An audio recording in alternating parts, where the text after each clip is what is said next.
Good day. Welcome to another episode of Fighting Men of Rhodesia. My guest today is a man with two principal Christian names, Hamish and Jim, surname Peters, living in South Carolina. I'm here in the UK. And he was the district commissioner on 3 occasions in Rhodesia, and I'm sure he's got very many interesting stories to tell us, just like the 4 guys that I've interviewed already.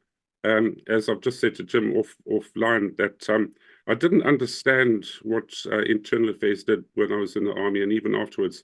And so I hadn't really formed an opinion of them. But I must admit, my estimation and respect for them has gone right through the roof over the last 4 interviews. So, Hamish, Jim, you can tell us why you got 2 principal Christian names, and then we'll take it from there. Welcome to the program. Yes, good morning.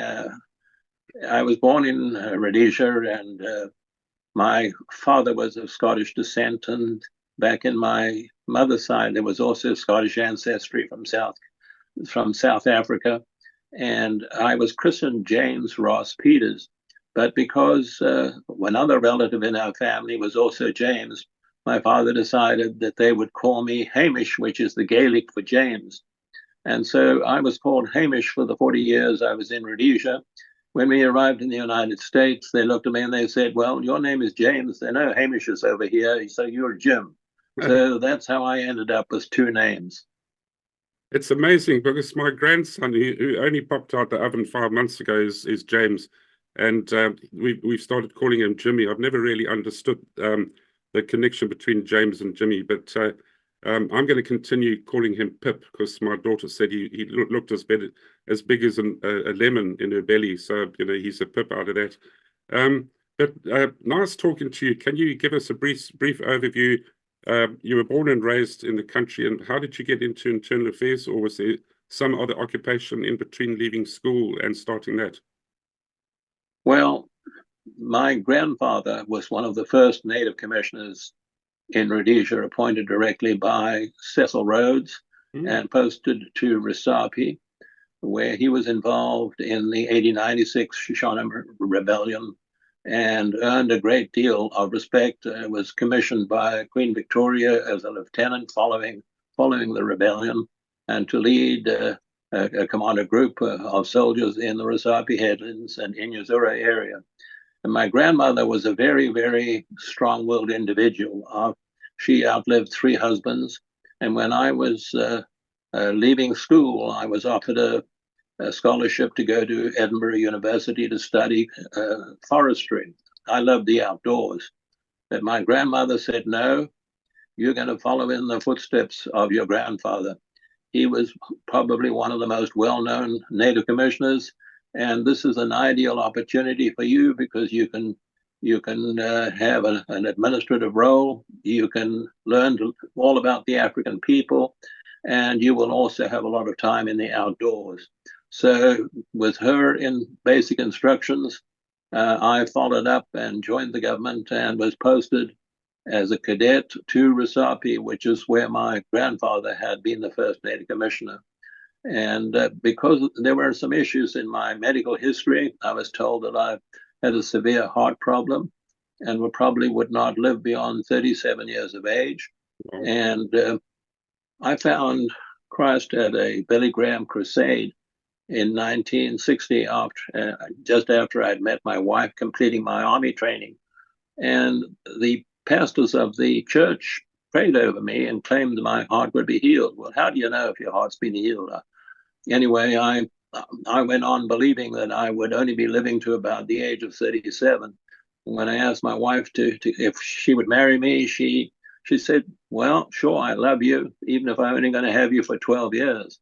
Well, I didn't know that. But anyway, I was a very determined individual. I passed all my examinations, my qualifications to become a magistrate and a district officer with internal affairs. I was the youngest to ever be appointed. And so after being posted to Recife for 3 years, I was then completed my army training at Llewellyn Barracks, then posted to Salisbury, where I met my wife. And from there, I did a series of short, short postings to different places in Rhodesia because I was a qualified single individual and I could fill in gaps. And so I went to a number of postings all over until I met my wife. And we got married in 1960 after I had completed a year as aide-de-camp to Governor Sir Humphrey Gibbs. And we were posted to Hartley. From Hartley, I was moved to Wankie. From Wankie, I was moved to Bight Bridge as the Assistant District Commissioner. And then my first District Commissioner posting was at Chilocho. And for Chilocho, after 4 years, I went to Malseda, where I was posted for 4 years. Then to Salisbury head office, where I completed a year. And at that time, after completing a year, I was approached by Ian Smith to see if I would take over a role to see if we could win back the Hondi Valley, which had been completely taken over by terrorists. I said, well, I have severe back problems. But Ian Smith says, look, I've known you since you were a kid. You're a very determined person. You're the only man for the job. I want you to go. So my wife and I prayed about it. And in January 1977, I headed to Matasa and the Hondi Valley to win back the people. And that's a very, very interesting story, that year I spent in the Hondi Valley, and is the subject of a book I wrote called Dawn of Deliverance. Wow, that's incredible. So when did your career start? In about early 71, 72? In 1956, I joined the Native Department, as it was at that time. And the Native Department at that time also had magisterial duties. So we were not only involved in civil administration, but some of my early postings, like my first posting to Hartley, I was a magistrate. I didn't have any basic administration duties. I was doing court like 8 or 9 or 10 hours a day. Good Lord. My friend Barry was the magistrate in one of those places, and he got so tired of all these petty crimes that he had to judge over, rule over, like you said, 10 hours a day. One guy came in because he didn't have a bicycle license. So he jokingly put on the black thing for the death sentence, and he said, to the guy, I'm sorry, this is a very serious crime. We're going to have to announce the death sentence over you. And the guy went pale and just about fell on the floor. But a bit of a wicked sense of humor he had. But I guess after doing that year in and year out, 10 hours a day, you get a bit fed up, don't you? Well, that's exactly what happened to me. Doing that court, I didn't have much time with the new wife I had. And I was doing court 6 days a week, including Saturdays. And when they finally gave us the choice of becoming full-time magistrates or staying in what was going to be internal affairs, I said, there's no choice. I'm going to become just what my grandfather was. I'm going to do his civil administration, and I'm going to stay in internal affairs. And my last court day, I did exactly what Barry did. The guy had been involved in stealing chickens and goats from another person. So I said, finally, on my last case, I'm sentenced you to be hung until you die. And the guy went almost blue in the dock. Finally, I laughed and I said, right, I'm excusing you. You can leave court. And so I gave him a very minor sentence, and that was that. So he did exactly what Barry did. I was so glad to get rid of my magisterial duties. I bet he never stole a chicken again in his life. Good Lord. So I'm surprised you got to magistrate so quickly. Did you not have to do any sort of other underlying jobs? When I was in internal affairs, they stuck me in a corner office in Plumtree, and all I did is issue passports for 9 months. It drove me insane. Did you have any other sort of ancillary boring duties before that? Well, my first duties when I joined in what was in those days the Native Department, my first duties were as clerk of court. And I had to type out all of the records of all the preliminary examinations. I hated that. Then I became the tax collector. And that was an interesting. And then as African nationalism began to rear its ugly head, I was sent with the local land development officer to go and pick up 3 what we called agitators.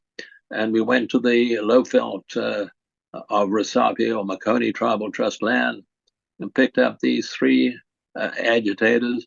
And on the way back, a storm, a tremendous black storm, appeared over the Inyanga Mountains. The Inyanga Mountains were to our right, and we had to cross a drift.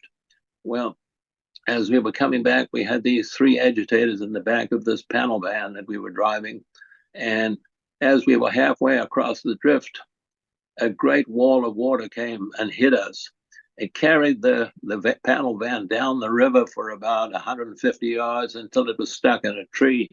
And then I managed to get everyone out of the panel van, and we got out. We were soaked to the skin, and finally the rain stopped, and we had to spend the night in a local kraal where we ate watermelons. The locals wouldn't give us anything else.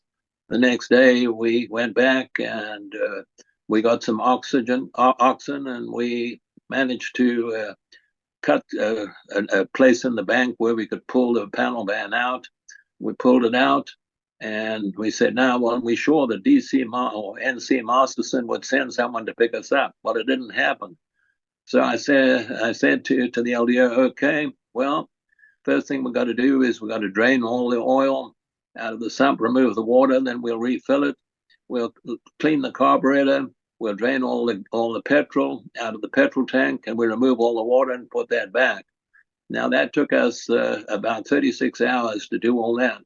And then finally, we got this panel van going, and we sputtered along for about 10 miles and then come to a halt because there was water in the carburetor. So we drained the carburetor and moved on.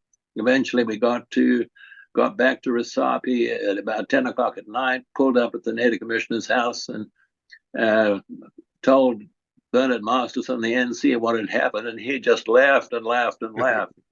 Well, the crux of it was we delivered the insurgents or the agitators to the police, but a week later, both of us came down with severe dose of malaria, which turned into black water fever. Mm-hmm. And so from then on, I was coming out with malaria at various times in my life, and you probably dealt with the same issues. Yes, but that was a very interesting. Yeah, but I'll call you Jim rather than Hamish. It rolls off the tongue easier. They were idyllic days, weren't they? I mean, the bush was beautiful. The fishing, your off-duty hours. I mean, there might not have been light bulbs and nightclubs and spinning balls and music, but it was so beautiful. Africa is just so beautiful. Oh, I grew up in Selukwe. I went to Guinea Fowl. My mother died when I was 10 years of age. I was sent to Guinea Fowl boarding school at 10 years of age, the youngest boy in the school, probably the naughtiest as well, because I got caned every week.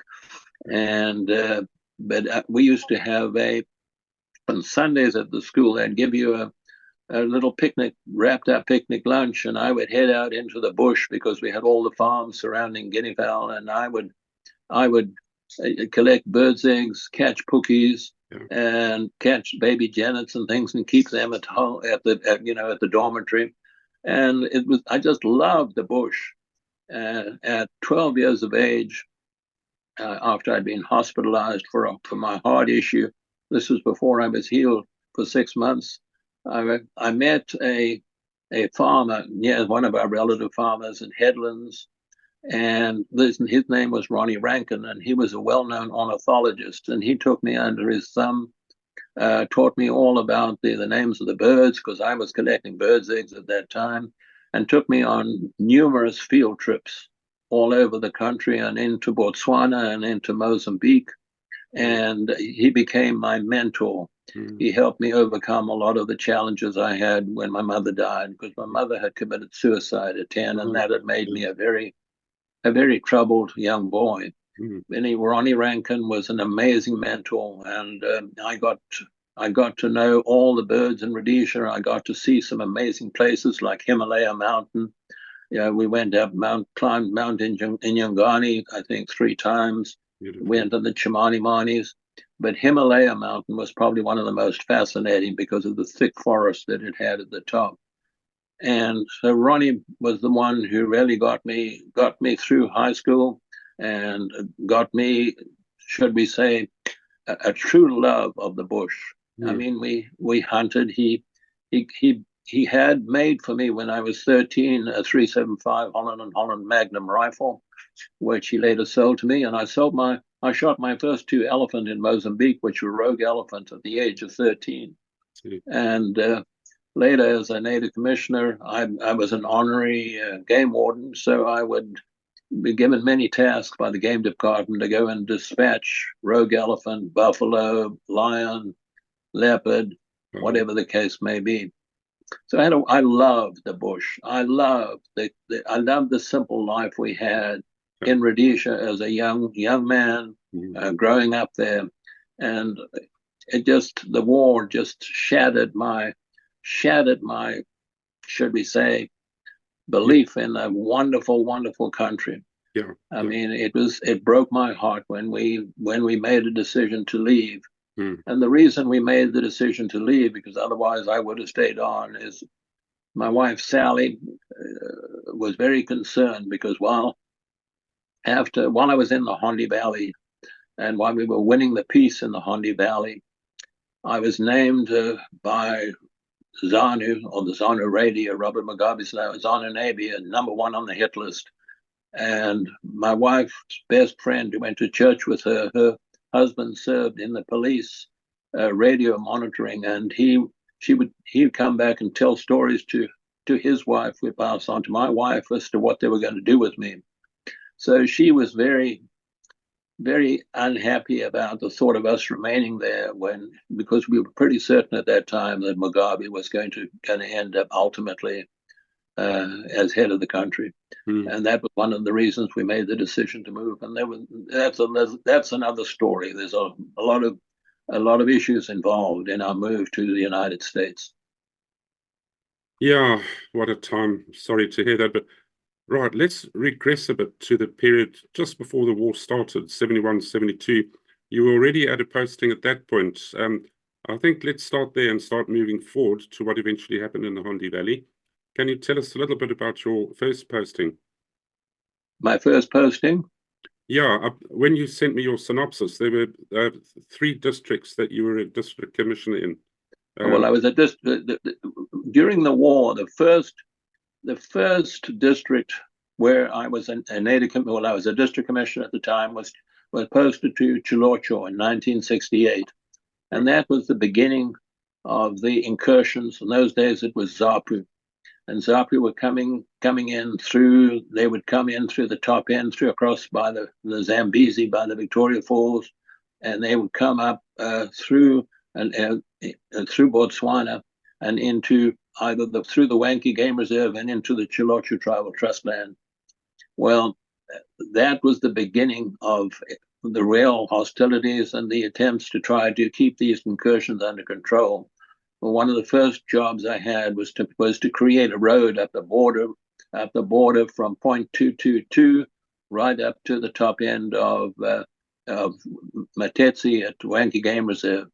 And that was a real challenge. And to build it, we built an airstrip at a place called Cement Pan, where the temperature would rise to 120, 125 degrees in the day. So our gangs up there would start work at 2 o'clock in the morning and knock off at like 10 or 11 o'clock in the morning. So it was a big, real challenge.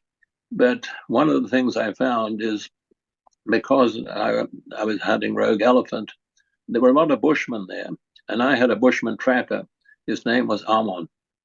And we got very friendly with the bushman clan, the clan of about 30 bushmen that were in the area.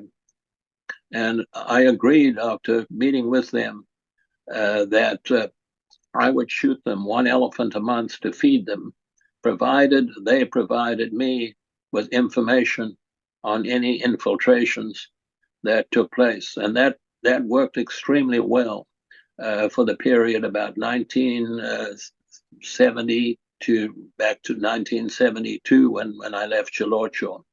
And it was very effective, because we get information, pass them on to JOC, and they, the RLI or SAS would be sent in to try to contact these terrorists, and we had a lot of successes there. So that was my first introduction to the war, and that was involving Zapu. Then I was moved, I contracted a disease called filaria, which there is no cure for. Filaria gives you elephantitis, and it's a very severe disease. The only cure is to move you to a cold climate. So I was sent then from there to Malseda.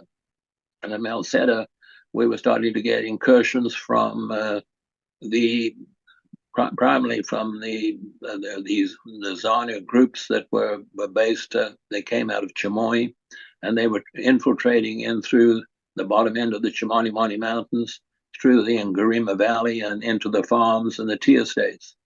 So there was a tremendous amount of work I did to assist both the civil defense, getting civil defense organizations from Cashel towards Umtali and right through Alceda, the tea estates, all the farmers, and the actual village. So we established fairly strong civil networks of civil defense, had the Agric alerts installed in every house, including our own house, and it was a challenge. And that was when I realized the effect the spirit mediums were having. They were basically sending messages to the local people to support the Zanu terrorists who were coming through. So I made a trip. I decided after talking to the chief, and he warned me against it, but I took my corporal with me, and we decided we were going to make a trip into Mozambique and find this spirit medium and tell him to stop supporting the terrorists. Well, I did so, and that was an amazing journey because we crossed the Rhodesia River, had to cross 3 mountain ranges, and finally ended up at this toll. And now you have a complete summary of that particular visit. We arrived at the spirit medium's crawl. We finally persuaded him to sit down with us and to understand what we were coming from, and we both encouraged and threatened him if he supported the terrorists. And from that time until we left Malseda, there were no further incursions. And so that was a real benefit of a meeting with the spirit medium, because the influence of the spirit mediums was so significant. After I left Malseda, the word got round, and my African name was Chinyerere, which was the name from my grandfather, that because I followed in the footsteps of my grandfather, I received his name, and that was Chinyerere, the man who walks softly and carries a big stick. Mm-hmm. And so when we left Malseda in 1972, the incursion started again. They knew that Chinyerere had left, and 32 of our friends were killed up there, particularly in the forest estates and the farms. And that was a tragedy. And so that was my second posting as a district commissioner. Sorry to interrupt there, Jim. That's fascinating. Just regressing a little bit to civil defense in those units, those areas, those towns, those villages, let's say Malseta, for example. What did you actually do? Did you set up places where men could gather to fight off a pending attack? Or yes. Tell us a bit more about what it involved setting up civil defense. Well, with civil defense, we first of all, the Agric alert was installed, and all the houses were instructed to put on these heavy grenade screens on all the windows, and in the event of an attack, the Agric alert alerted the local police, and we had an RLI unit stationed there with a helicopter, and they would immediately be deployed to wherever it was happening. But we also had meetings with the local farmers and the foresters, explaining to them how they should proceed and how they would deal with any injuries. I can remember in one case the doctor turning around and he's saying, well, one of the things you must remember is if someone has serious bodily injuries, that they don't swallow their tongue. And he took a large nappy safety pin, hooked it through his tongue and through the side of his lip to demonstrate how you could control that. Oh, So and it was there were a lot of laughs about that. good. But constant meetings with the farmers and the foresters on civil defense, and reporting immediately if there were any incursions they knew of in the area. But we lost some great friends who were murdered there after we left Melceta. So, you sort of focused on that as perhaps your primary role. Were your other roles still trying to carry on administration Oh yes, amongst the rural people? you must understand, as district commissioners, we had a very varied role. Mm. One was to promote better agriculture, and we had agricultural demonstrators and supervisors in all the tribal trust lands. And we were promoting conservation, we were promoting better farming practices, and these agricultural demonstrators were really good. And the other thing is we had to maintain the roads in the rural areas. Mm. So we would do that. And in addition to that, at Melceta, I had a Nyanyadzi irrigation scheme down along the Sabia River. And there we had 200 local farmers farming sugar cane, peanuts, and other crops that they would grow. And they also grew a lot of fruit trees. But we were promoting also education, the development of community schools and community development. And new schools were built for the local children, and also community halls were built where the locals could gather. So we had the civil administration was very varied. We promoted conservation practices for agriculture so that they would protect the land, particularly protect the land along the riverbanks so that you wouldn't get erosion into the rivers. So we had a tremendous variety of responsibilities. We also had to, as magistrates, we were no longer doing typical magistrate duties, but we were also still in charge of civil cases involving divorce, involving adultery, and other cases like that. And so we still held court, and we supported the local chiefs in their courts as well. So civil administration was very varied, and we had not land development officers, primary development officers who would be responsible for maintaining boreholes, water supplies, roads, and it was challenging, interesting, and I loved it. So, explain this mindset to me. I can't get as a European.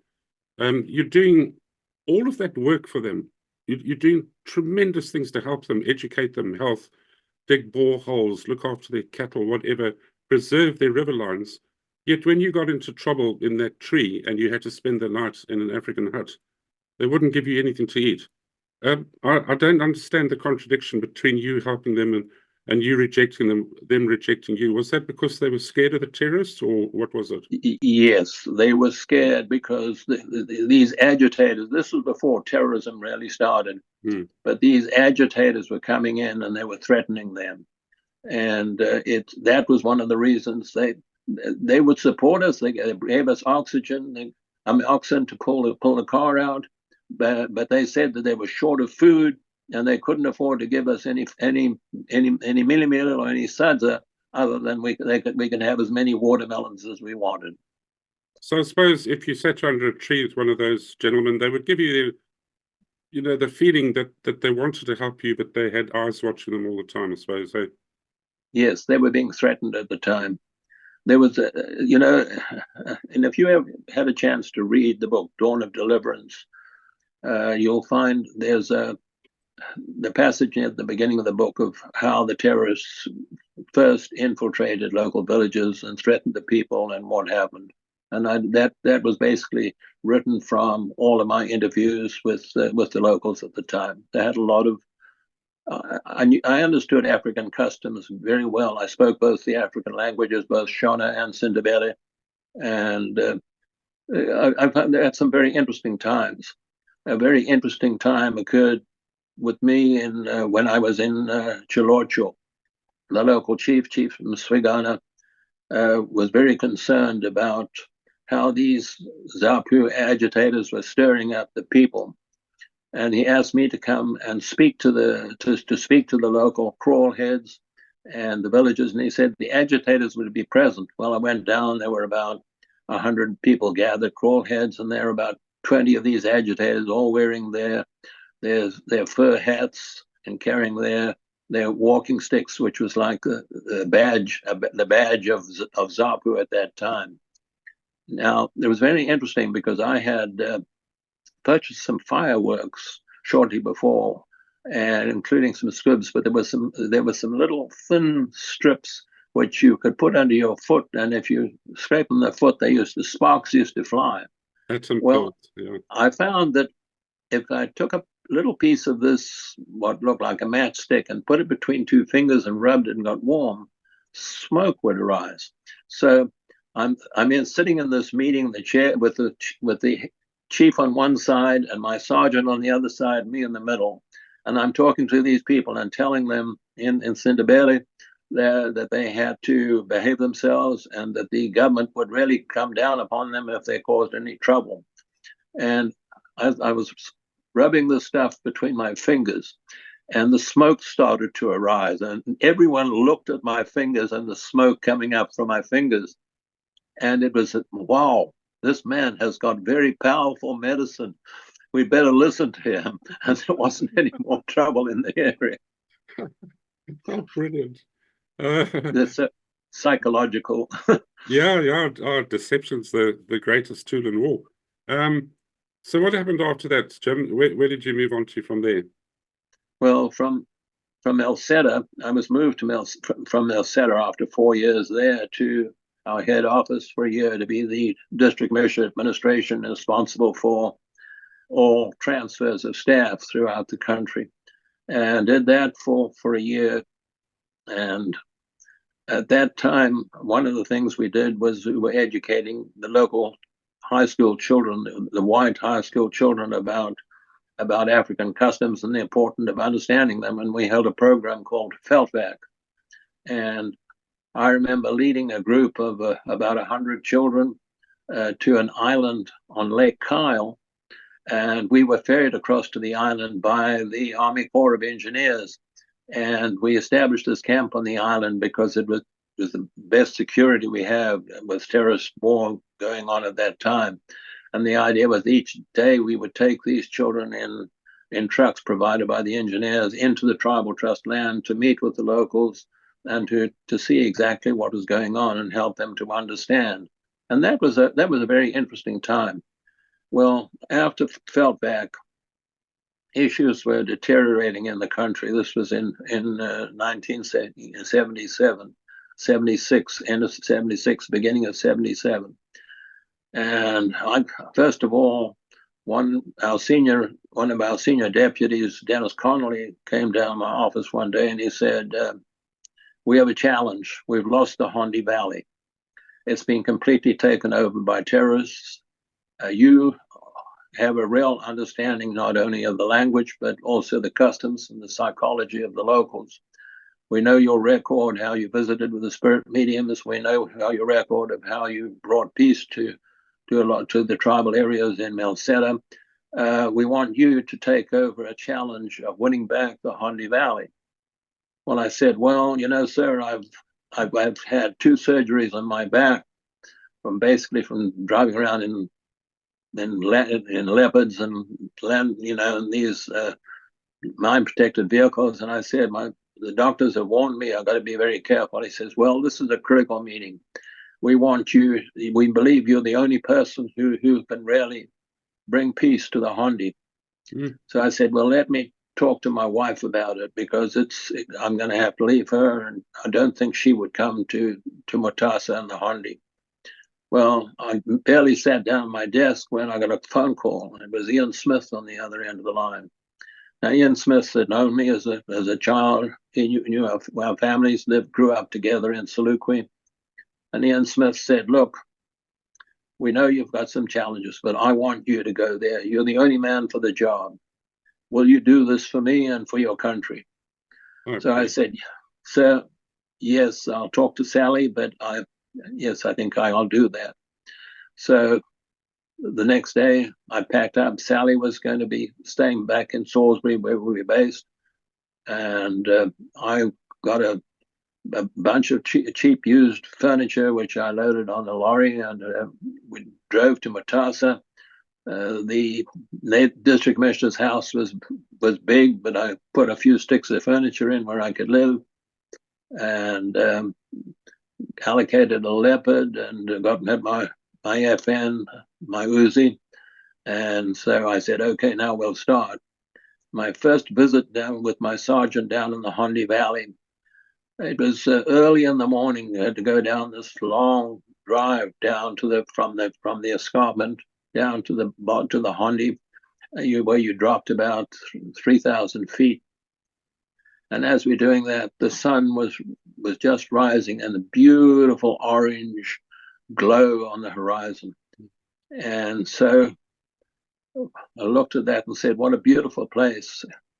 And then we drove down into the valley, and there were locals there. And every time we saw a local, they would turn their backs on us or run into the bush. The terrorists had completely taken control of the Hondi. So we had one base camp that was built at Ruda, and I had a young district officer there, and I said, and an agricultural officer working in the area, and I said, what's, and he said, it's terrible.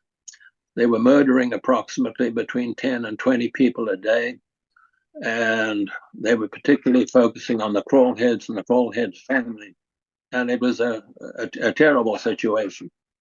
So I said, well, the only answer is we've got to cut the terrorists off, and we have to protect the people. So I met with Jock in Umtali, and they allocated me a company of RAR under the leadership of Captain and then Major Nick Fawcett. And Nick was going to come in, and he was going to, with his troops, patrol the border and gradually build a cordon sanitaire along the border. The border with that of the Hondi is probably about 45 miles long, not all that long. So I said, right, the answer here is building protected villages. We're going to have to move the people into it. So I received support by allocating additional staff to me, and a group came in to build the first protected village, which we built close to the border on one of the tea estates. And we built the protected village. The people were still being attacked, and they were being threatened, and there was a tremendous reluctance. So finally, we got the first PV built up, and then I got Nick Fawcett's group together, and we said, right, we got to round up all the local villages, approximately 2,000, and move them into this protected village. They're not going to go willingly. So they went in one night, and early in the morning came into the villages, rounded up the locals, moved them into the PV, and which was Katiu PV. And we provided building materials, wattle poles, tarpaulins for them to build temporary huts. We put up A-frame barracks for the national service people who were going to man the PV. And I met with the local people, with the Crawlheads, and explained exactly what was happening and that we were trying to protect them. Well, that was the first PV. The second PV was much the same, except we had a little less resistance because the people in the PV no one had suffered any casualties since they were in the PVs. No one had been murdered. The second PV went a little easier. Then the third PV, a little easier than that. That was the third one. That was near Katio's tea estates had been shut down. And after the third PV was built, we had enough presence in the area, and we said, right, we can reopen the tea estates, because the people in the third PV would be able to they had previously worked on the tea estates. So the tea estates were opened up again. And now we went on, but we had to get the entire population. There were 22,000 people. We had to relocate them all into protected villages. And I would be and I would walk around looking for PV sites. I had a primary development officer, an agricultural officer to help me. Now, I was in uniform at that time, and I wore my red beret, and I would be in the bush walking, and now wherever I went, I had my red beret. And Nick Fawcett would say to me, he said, "You mad? You're just giving a target for everyone." Well, they did fire a few shots at me on occasion, but no one hit me. Anyway, we continued the process. Finally, the terrorist groups on the other side in Mozambique that came from Chimoy decided that they had to attack Ruda base camp where I was. Now, they had brought up a group of North Koreans into the Chimoy base camp. These were trainers, but they also had what we call a Stalin organ, which was a motorized rocket deliverer. And they decided to coordinate a massive attack on Ruda base camp. This was after the third PV had been built and the tea estates had reopened. And so one night, the terrorist group decided to attack Ruda. The North Korean rocket launcher was established just on the border, and they were given directions, and they could see the camp, and they were given directions to fire these rockets, and it fired a total of, I think it was 14 rockets all told. And these rockets, one night at about midnight, these rockets started to come. Well, we had very poor defenses. The government had considered us second-class citizens when it came to allocating the weapons. Our main weapons were the garden boys. And do you know what a garden boy is? The garden boy was a cannon. It was basically a black powder cannon. It had a 3-inch diameter cannon, and we would use black powder. We had electric igniters like to set them off, and we would stuff down these barrels galvanized washers and nuts and fill them up like that. Anyway, when the rockets started to come, this was the second attack on our camps, and I'd been there. The first had been very easily repulsed. But anyway, the rockets started to come. We had FNs, and we had 4 garden boys. So I gave instructions to fire the garden boys, and the terrorists were on both sides of the keep at that time. Well, the garden boys probably were more effective in sound and what they looked like than they were, but they wouldn't kill anyone, but they would wound people. Anyway, they were quite effective. But the rockets came. The first barrage of rockets went over the camp and harmlessly just detonated on the other side. The second one, I had a problem because we had installed an internal radio or walkie-talkie system around the keep.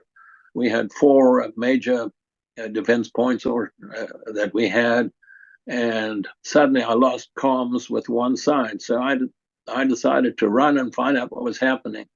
While I was running from one side of the keep to the other, when one of these rockets hit inside the keep about 15 feet from me, the explosion went off, knocked me down, knocked me unconscious, blew my eardrums out, and my sergeant ran back, and my corporal ran back, and they found me, and the agricultural officer, he was there too. They dragged me back into the building when they continued to fire. We had a Browning machine gun, but it kept jamming. It was a 303 machine gun, basically from World War II, and it was a terrible weapon. So it would fire 50 or 100 rounds, then a jam, then fire again and jam, and then finally it would die. But anyway, we finally repulsed the terrorists. They disappeared. The garden boys, I think, did more damage to them psychologically than effectively. And I recovered consciousness about half an hour later. Couldn't hear anything because both my eardrums had been completely blown out. That's why I'm deaf today. I have a cochlear ear implant to help me. Wow. Anyway, the next morning we found a lot of terrorist equipment that had been left behind, mortars and um, lots of ammunition and a lot of stuff being left behind. And then Major Nick Fawcett, he took his troops and they tried to follow the spoor. They found a lot of blood spoor, but they never found any bodies from that attack.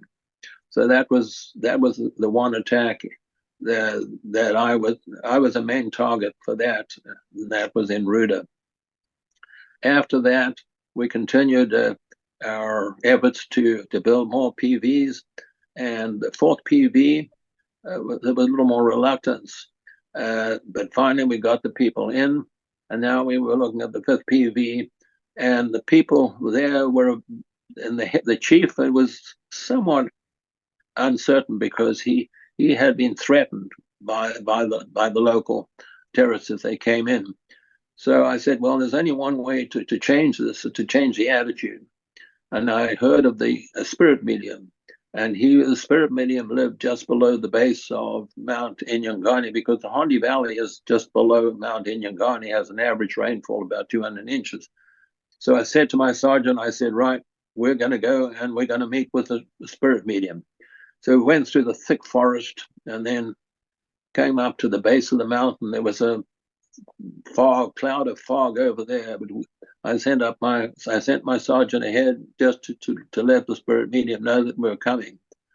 He came back, and I was not feeling very happy about this because, just emotionally, meeting with this, I'm a strong Christian, and meeting with a spirit medium was, I'd met with him when I was in Melceta, and I wasn't comfortable with this.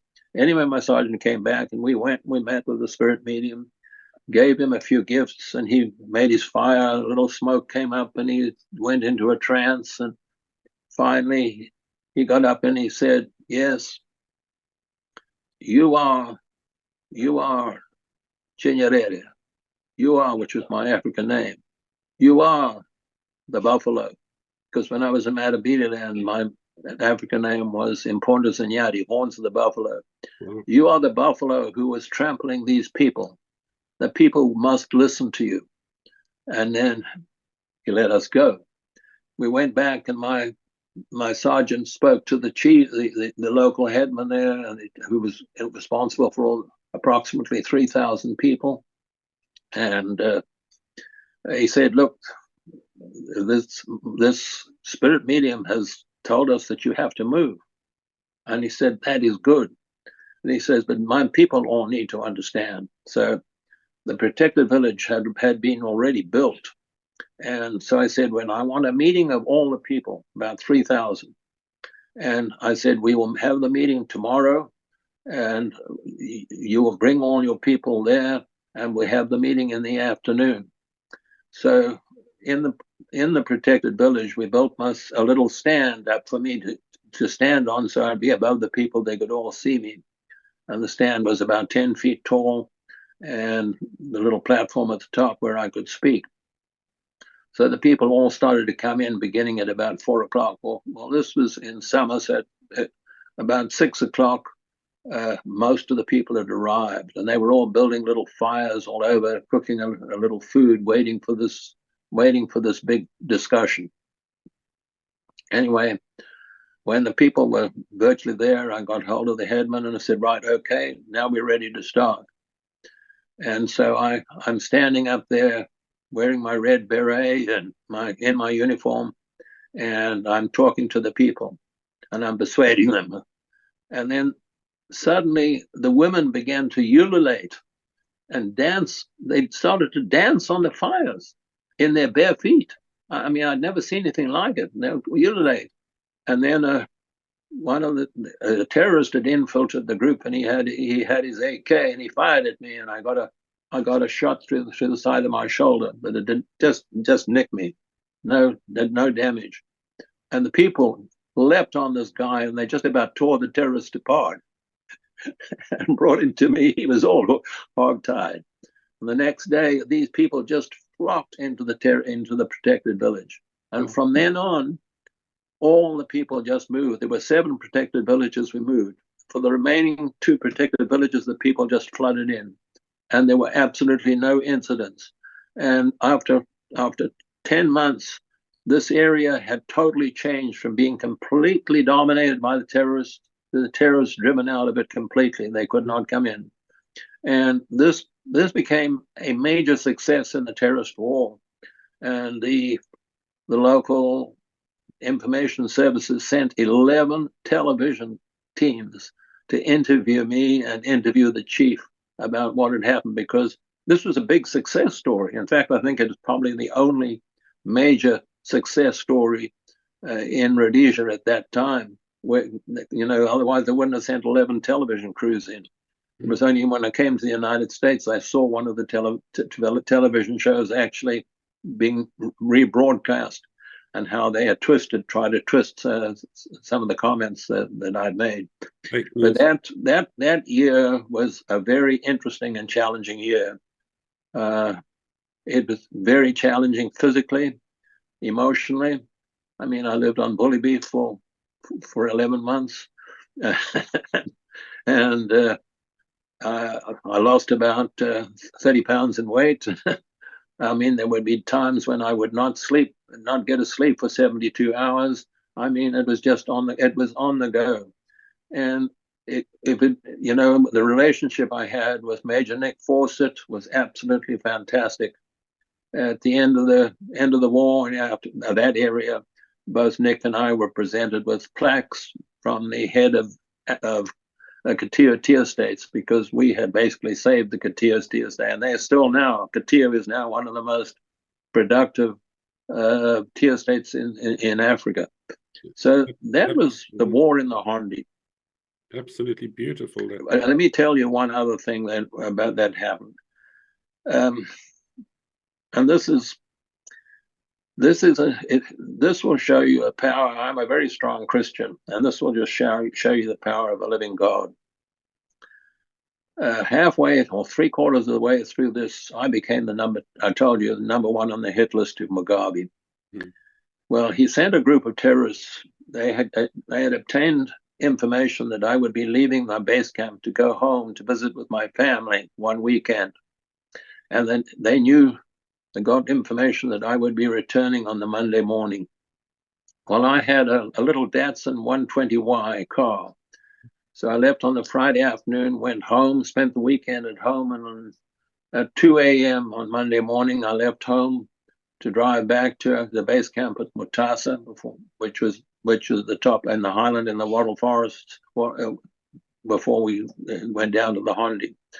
And it was a long drive, and I was praying a lot. And the final bit of road from the tarred road in the tea estates to the Mutasa base camp was dirt road. It was a narrow dirt road.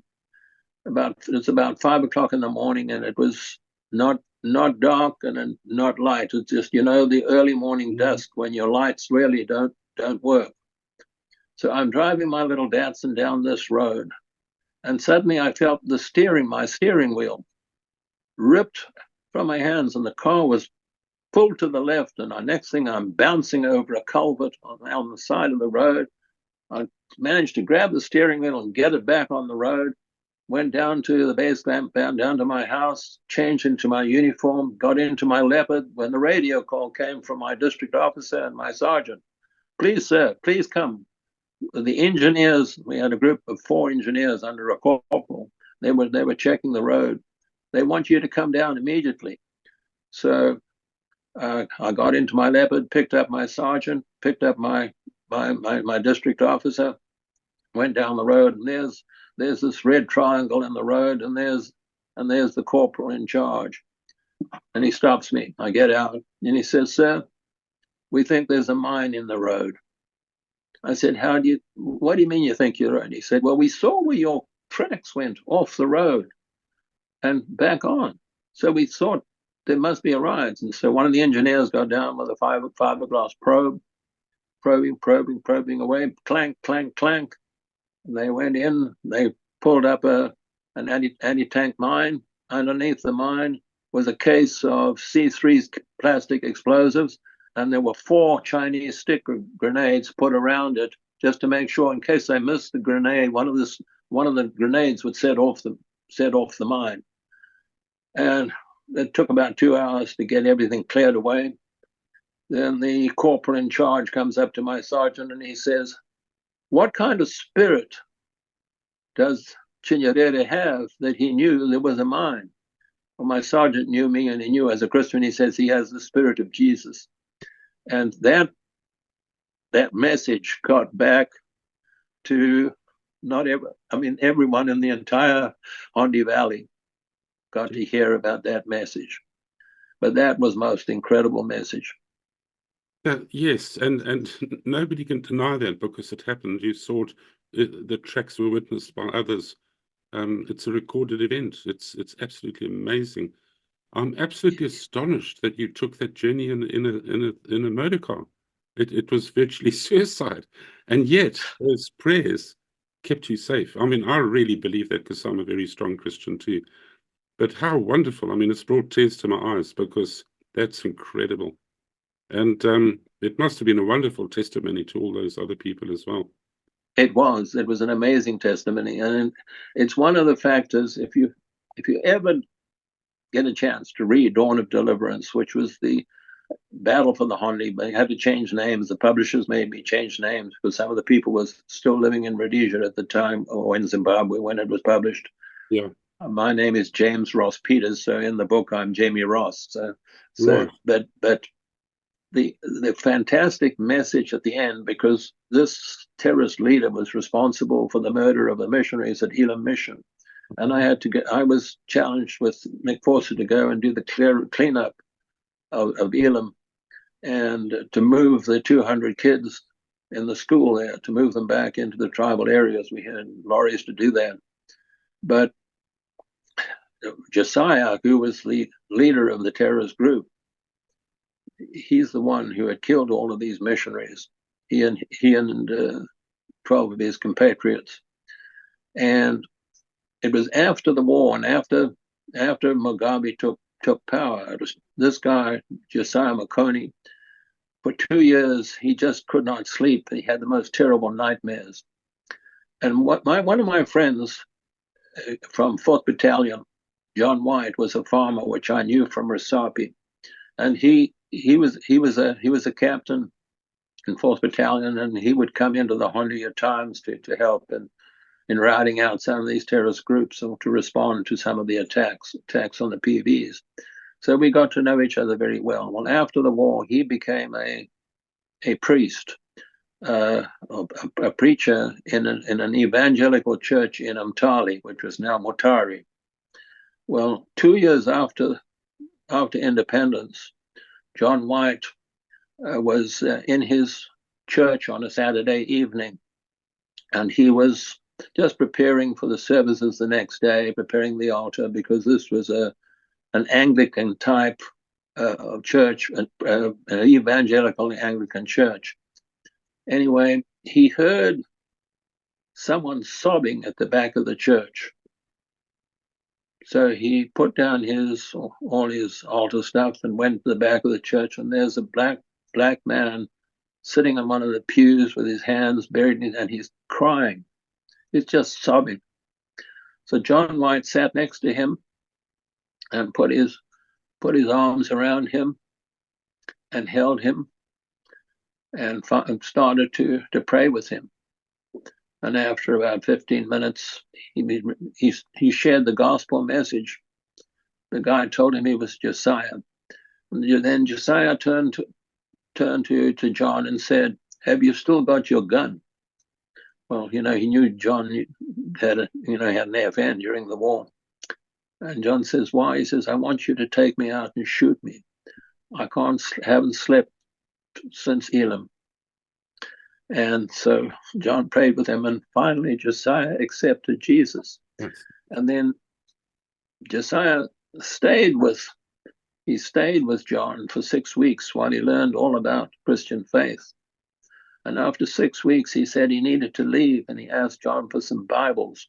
So John gave him a dozen Bibles, and Josiah left. He didn't see Josiah for about 4 months. Then one day he's working in his garden in the front, and he sees Josiah walking up the road with 11 other guys. And Josiah says, "These are the men who were with me at Elim. They've all accepted Jesus." And so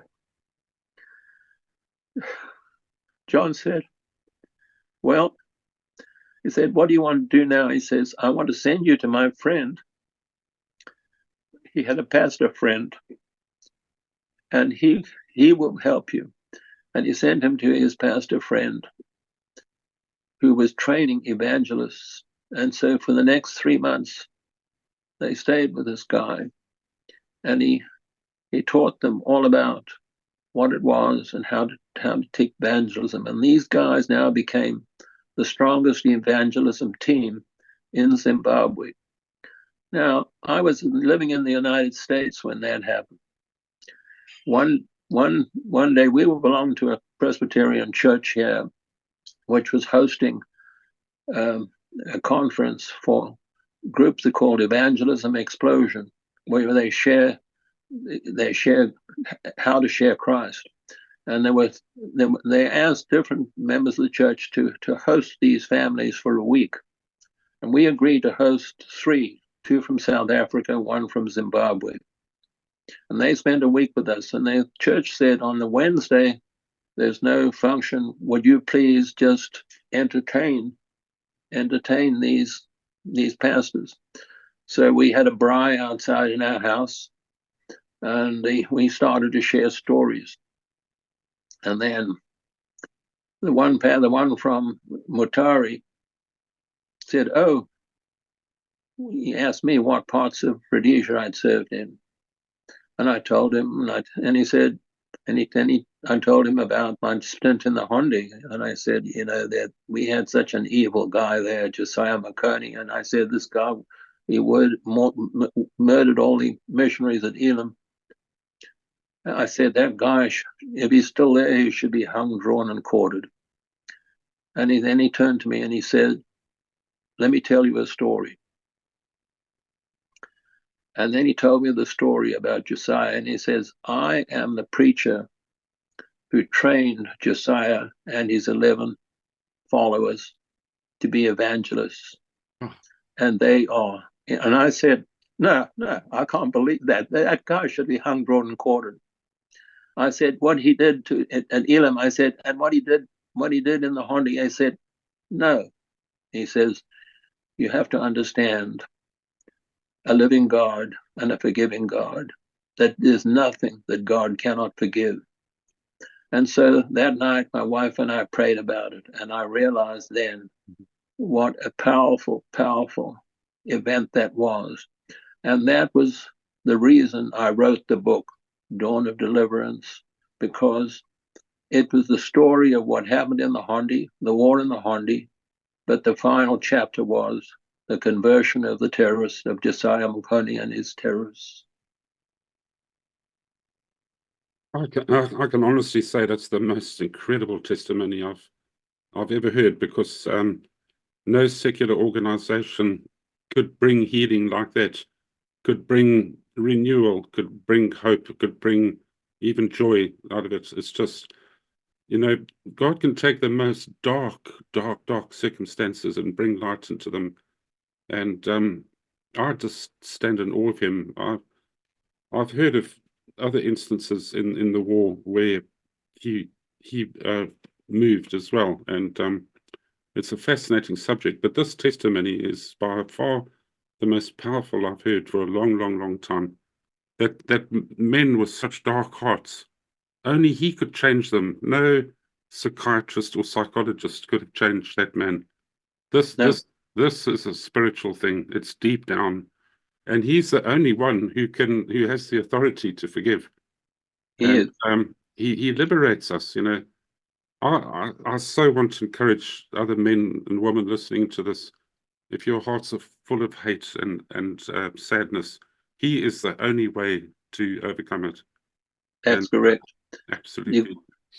You can see why I needed to write Dawn of Deliverance. I suffered from a lot of PTSD after the war. Yeah. And after I had written and edited about 50 times. Dawn of Deliverance, finally, all those bad nightmares disappeared. Mm. But, I'm sorry. This is that's an emotional period for me there. I'm extremely... But it shows me what a mighty God we have. I'm very respectful of you sharing that with us. That's really opening your heart. And we've got a cover of the two books that you're going to, that represent your time in Rhodesia, and we'll put those up on the screen. John, the editor, will do that.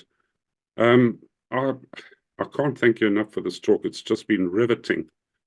For me personally, it's been one of the best talks because it encompasses so many things. The role of internal affairs, I never really understood it. I certainly do now. My estimation and respect for that group of people has gone right through the stratosphere. And yeah, the more I learn about it, the more I respect them. Is there anything else you'd like to say in closing, Jim? No, Tony. I needed to write my story, the Dawn of Deliverance. That was because ultimately to demonstrate people God's mercy and grace. Mm. And then I wrote mostly for our family and for others a Rhodesian story. And Rhodesian story it had 200 reviews on Amazon, and then Amazon dropped it because someone hacked my account. It's back up again.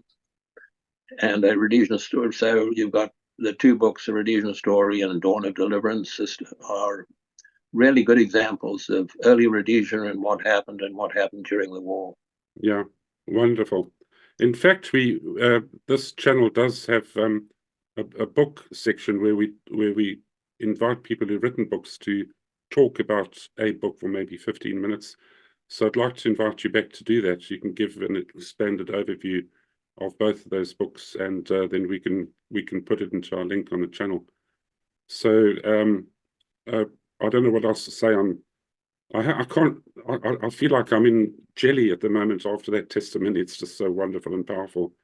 I recently interviewed a South African soldier who was in Angola fighting the 47th Brigade, and one of his Christian buddies, they were getting absolutely hammered by the Cubans and everybody, the FAPLA forces, and he looked out the armored plated window and he said, "Look at all those soldiers dressed in white on white horses. Look at them. They're in between all the vehicles." And nobody got hit on the South African side. There were no casualties, or very few. It was just, and these things happened, and God's real and He's alive. That's all I have to say. Yeah. Well, God, God was protecting me, and I was praying a great deal when I was in the Hondi. And Jeez. I mean, it's just a miracle that I survived that. And all I've got left is one little piece of shrapnel in a finger. They can't remove. They must have been blown away when that guy fired a bullet at you and it didn't kill you. I mean, that must have blown them away. Yeah, gee. I don't know anywhere else in the Rhodesian War that they used those Stalin organs, those multiple rocket launchers, because they couldn't get them because they were wheeled vehicles. Mm. Yeah. Incredible. Absolutely incredible. Well, thank you very, very much, Jim. I can't thank you enough for this talk, and it'll be up. So what are you doing with these talks? What is the purpose? The purpose is to record. I call it's my own personal phrase that I've used, the tapestry of Rhodesian history. And a tapestry is made up of many threads. So your story is a thread in the tapestry, is to portray Rhodesian experiences, both male and female. I want women to come on board and to just maybe correct some of the lies and fake news that is out there about us, to show that hopefully that we weren't the terrible people that the world tried to make us out to be. And that the people need voices, so that's the main reason. It's not my channel, but that's my mental focus on it, really. Well, I commend you for doing it. It's I know this is a labor of love, and you're interviewing some very interesting people. I know you've interviewed Dudley Wall, who's got you may want to look at his website for NTAP, and there's so much information on that. Yes, we got quite a few pictures of that for him. Yeah. No, Well, thank you, Jim, and all the very best to you and your family for the future. If yeah. you feel you want to do part two, I'm well in favor of that. I feel I've only Well, scratched the surface here with you. well, I don't really know what else I can share, but I'm just, just as it's been a privilege talking to a fellow Rhodesian, and yeah, just to know there's someone else is trying to protect the history of this great country that we had. Yeah, amen. Thank you. Take care, my friend. God bless you. Thank you. God bless you. Bye bye.